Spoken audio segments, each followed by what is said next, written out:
یا اللہ یا اللہ یا اللہ یا اللہ۔ رسول اللہ صلی اللہ علیہ وسلم کا طریقہ مبارک تھا، نماز سے ذرا وضو کی طرف آ جائیے۔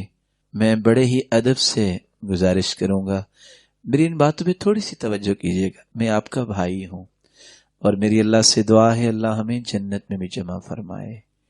ہم جس بہت بڑے عظیم مقصد کے لیے جمع ہوئے ہیں وہ ہے رسول اللہ صلی اللہ علیہ وسلم کی یاد اور ان کے رویوں کو اپنی زندگی میں اتارنے کے پیغامات سمجھنے کے لیے۔ وضو کی طرف آئیے۔ ہم جب وضو کرتے ہیں کبھی ہم نے سوچا کہ میرا وضو اللہ کے رسول جیسا وضو ہے؟ اور اگر میں یہ کہہ دوں تو مجھے امید ہے کہ آپ کو پسند ہی آئے گا۔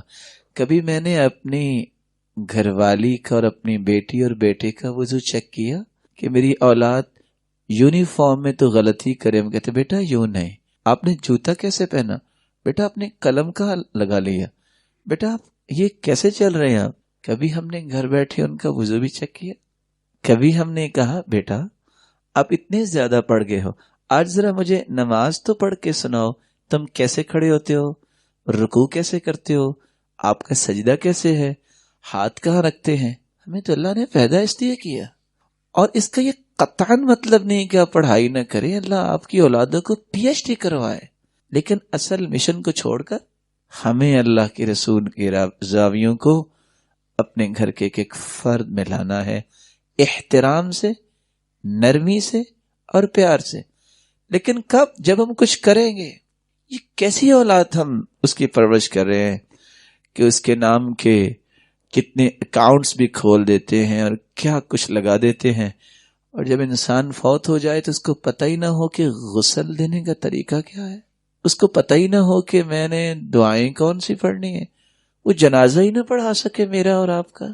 وضو کرتے وقت اللہ کے رسول صلی اللہ علیہ وسلم کا طریقہ یہ تھا، اور مجھے امید ہے آپ تو ماشاءاللہ بڑے اچھے طریقے سے وضو کرنے والے ہوں گے۔ سب سے پہلے کیا کام کرتے ہیں ہم وضو کرتے وقت؟ نہیں، سب سے پہلے تو انسان نیت کرتا ہے نا کہ میں وضو کرنے لگا ہوں، اور پھر بسم اللہ پڑھتا ہے، اور اس کے بعد میں آپ کا بھائی محسوس نہ کیجیے، ہمیں مل کے انشاءاللہ سمجھنا، اور اس کے بعد ہمیں کیا کرنا ہوتا ہے؟ ہاتھ کو دھوتے ہیں، اور ہاتھوں کو کہاں تک دھوتے ہیں؟ کلائیوں تک، اور اس کے بعد ہمیں یہ انگلیاں ایک دوسرے میں داخل کر کے خلال کرنا ہوتا ہے۔ اور میں پتہ یہ بات کیوں لے آیا اچانک میں، وضو انسان خوبصورت طریقے سے کر لے تو انسان کی آنکھوں کے گناہ، ہاتھوں کے گناہ، پاؤں کے گناہ، حتیٰ کہ تحت اظفاری، ناخنوں کے نیچے بھی چھپے ہوئے گناہ اللہ تعالیٰ بالکل دھو کے انسان کو پاک صاف کر دیتے ہیں۔ یہ وضو معمولی چیز نہیں ہے۔ اس کے بعد خلال تو کر لیا، اس کے بعد کیا کرنا؟ کلی کرنا۔ بارک اللہ فیکم۔ کیسے کلی کریں گے؟ دنیا جہان کی گتھیاں سلجھانے کے لیے آپ عوام کو دیکھیں گے، آپ کسی دن 100 لوگوں کو جمع کریں، ان سے کہیں میرے پیارے بھائیو مجھے وضو کا طریقہ بتا دیں، آپ 100 لوگ آپ کو الگ الگ رائے دیں گے۔ کیوں؟ ہماری توجہ نہیں ہے۔ اس مہینے میں اگر ہم یہ سمجھتے ہیں، حالانکہ ہمیں ایسا نہیں سمجھنا چاہیے کہ اس مہینے میں ہمیں لاکھ کیا کروڑوں روپے لائٹوں پہ لگانے ہیں، تو ہمیں یہ بھی سمجھنا چاہیے نا کہ اس ہستی کی ادائیں کیا تھیں۔ کبھی اس پہ بھی ورکشاپ لے لیں، کبھی اس پہ بھی ورکشاپ دے دیں، کوئی کتاب پڑھ لیں، اللہ کے رسول کے رویے کیسے، اس ہستی کی یادیں پڑھیں۔ یہ بھی تو میں کر سکتا ہوں نا کہ مجھے صرف اپنی دھن میں کام کرنا ہے کہ بس کھانا اچھا ہونا چاہیے، اور دن یہ ہے کہ کچھ موسیقی کا بھی بندوبست ہونا چاہیے، چلو لوگ کہیں کیا کمال کا انہوں نے اہتمام کیا ہے۔ یہ ایک الگ بات ہے کہ یہ کرنا جائز ہے کہ نہیں جائز، کیونکہ یہ ابو بکر نے نہیں کیا، یہ عمر و عثمان و علی نے نہیں کیا، 1,44,000 صحابہ نے نہیں کیا، اور 1400 سال گزر گئے، زمانہ 100 سال کی 14 کروٹیں لے چکا، کسی ایک حدیث میں اس کا تذکرہ نہیں ہے۔ ہماری توجہ ایسے امور پر جب ہوتی ہے تو اللہ ہمیں توفیق دے، ایسے پہ کیوں نہیں ہوتی؟ میں کس کا محب ہوں، ذرا اس کی ہستی کو تو پہچانوں، میں اس کی اداؤں کو تو پہچانوں۔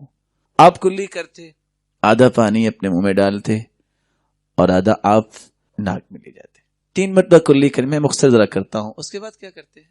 میں ایک نقطے پہ آپ کو لے جانا چاہتا ہوں، صرف ایک گزارش کرنے کی. اس کے بعد کیا کرتے ہیں؟ اس کے بعد اپنے چہرے کو دھوتے ہیں اور پھر اللہ آپ کو عزت دے اور سلامت رکھے.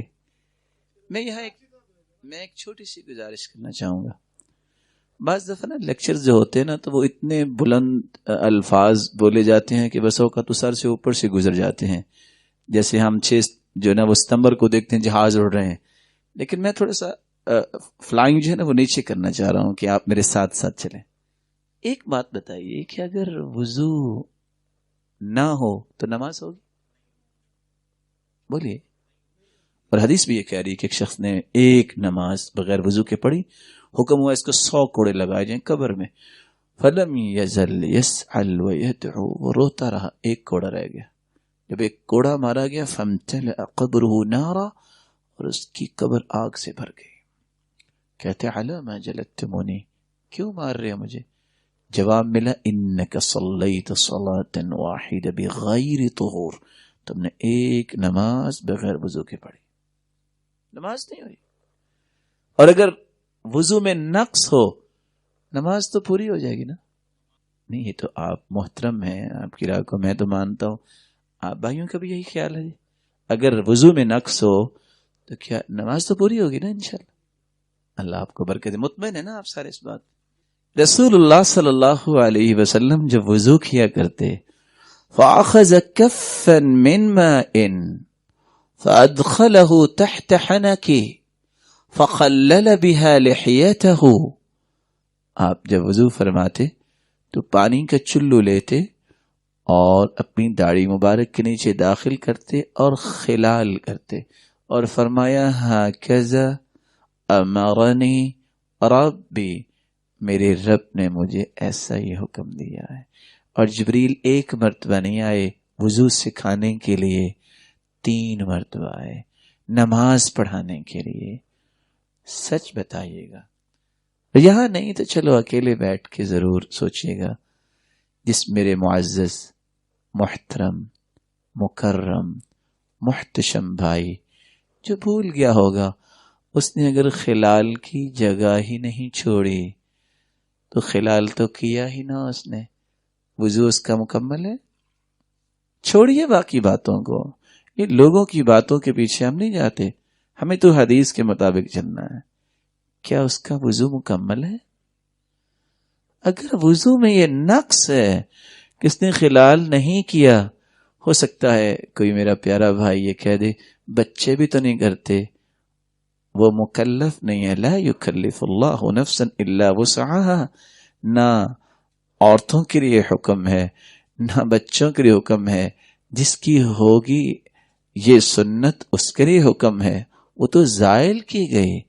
تو ہمیں دیکھنا ہے کہ میری محبت کا یہ زاویہ کہاں تک درست ہے، میرا وضو کیسا ہے، میری نماز کیسی ہے، میرا اٹھنا بیٹھنا کیسے ہے، خوشی میں کیسے گزارتا ہوں. آپ صلی اللہ علیہ وسلم کو تو خوشی آئے تو آپ 2 کام کرتے، کہتے الحمدللہ الذی بنعمتی تتم الصالحات، اللہ تیری توفیق سے مجھے خوشی ملی، تیرا ہی شکر ہے اللہ، تیری ہی تعریف ہے. اور دوسرا کام کیا کرتے؟ کان اذا اتاہ امر یسر بہ خر ساجدا للہ، جب خوشی آتی فوراً سجدہ ریز ہو جاتے. یہ خوشی ہے. وہاں خوشی کا یہ پہلو کہ اچھلنا اور کودنے لگ جانا، یہ تو اللہ کے رسول نے تو نہیں دیا. یہ جذبات میں آ کے آپے سے باہر ہو جانا، یہ تو اللہ کے رسول نے نہیں دیا. اور آپ کو بھی غم آتا، ابھی آپ کو کوئی فکر لائق ہوتی تو آپ اس وقت بھی کیا کرتے؟ کان اذا حزبہ امر صلی، آپ فوراً نماز پڑھتے، اللہ کے سامنے گرتے، کیونکہ مشکلیں آسان کون کرنے والا ہے؟ اللہ ہے. اللہ نے ہی سب کچھ کرنا ہے، تو پھر واویلا کرنا اور نوحہ کرنا اور نہ جانے کیسی کیسی بات کرنا، یہ تو اللہ کے رسول نے نہیں سکھایا. آپ نے چلنے کا بھی طریقہ سکھایا. آپ جب چلتے کأنہ یتوکا، ایسے اپنے سر مبارک کو جھکا کے چلتے جیسے کوئی ٹیک لگا کے چل رہا ہے. ولا یلتفت، اور آپ دائیں بائیں نہیں جھانکتے تھے، آپ کے چلنے کا انداز، آپ کے بیٹھنے کا انداز. آپ کسی مسافہ کرتے تو اللہ کے رسول سے بڑا کون تھا؟ آج کی اگر سمجھے، اللہ نہ کرے کوئی ایسا سمجھے کہ میں بہت بڑا انسان ہوں، بڑا اللہ کے رسول سے بھی کوئی بڑا تھا؟ اس سے بڑا تو اللہ نے پیدا ہی نہیں کیا. آپ اب مسافہ کرتے اس وقت تک ہاتھ نہیں چھوڑتے تھے جب تک اگلا نہ چھڑا لیتا. محبت اور اپنائیت اتنی دیتے. اور میں تو حیران ہوں اس حدیث پہ، ما من مسلمین یلتقیان فیتصافحان الا غفر لهما قبل ان يتفرقا. مسلمان جب مسلمان سے ملتا ہے، مسافہ کرتا ہے احترام اور محبت سے، دونوں کے ہاتھ جدا بعد میں ہوتے ہیں، دونوں کے گناہ اللہ پہلے معاف کر چکے ہوتے ہیں. اتنا پیارا عمل. اور آپ کے ساتھ جس کی بھی ملاقات ہو جاتی، یہی وجہ ہے اس کو یہ یقین ہو جاتا کہ سب سے زیادہ اللہ کے رسول میرے ساتھ ہی محبت کرتے ہیں. یہی بات عمرو بن عاص رضی اللہ تعالیٰ عنہ سے ایک دن سوچتی ہیں کہ اللہ کے رسول کو میرے ساتھ پتہ نہیں کیوں اتنی زیادہ محبت ہوگی. جا کے پوچھتے ہیں من احب الناس الیک، اللہ کے رسول آپ کو سب سے زیادہ کس سے محبت ہے؟ وہ صرف چیک کرنا چاہ رہے تھے کہ واقعی ایسا ہے. تو آپ نے فرمایا عائشہ، سیدہ عائشہ سے. قال لا من الرجال، مردوں سے. قال ابوها، ابو بکر سے. قلت ثم من، پھر کس کے ساتھ؟ قال عمر. قلت ثم من، پھر کس کے ساتھ؟ قال عثمان. قلت ثم من، پھر کس کے ساتھ؟ قال علی رضی اللہ عنہم وارضاہم. 10 صحابہ کے نام لے لیے اور عمرو بن عاص مسکرانے لگے. کہا عمر کیا ہوا؟ کہ اللہ کے رسول میں نے تو پوچھا اس لیے تھا کہ سب سے پہلے آپ میرا نام لیں گے. ایک ملاقات پہ اتنی محبت دے دیتے کہ زندگی میں وہ محبت اس انسان کو بھولتی نہ. تو میں ایک مرتبہ پھر ادب سے گزارش کروں گا، بینگ اے مسلم، میری اور آپ کی محبت سچی اس وقت ثابت ہوگی جب ہم ہر کام کو جو اللہ کے رسول نے کیا اس کام کو اپنی زندگی میں شامل کر لیں، اپنے زاویوں کو اس طرح بنا لیں اور اپنے رویوں کو درست کر لیں. کیونکہ درستگی کا معیار ہی ایک ہے، مقیاس ایک ہے، میزان ایک ہے، وہ ہے اللہ کے رسول کی ذات. جو انہوں نے کیا، جو انہوں نے کروایا، اس سے بڑا معیار نہ اسلام نے دیا ہے اور نہ ہی کوئی معیار ہے.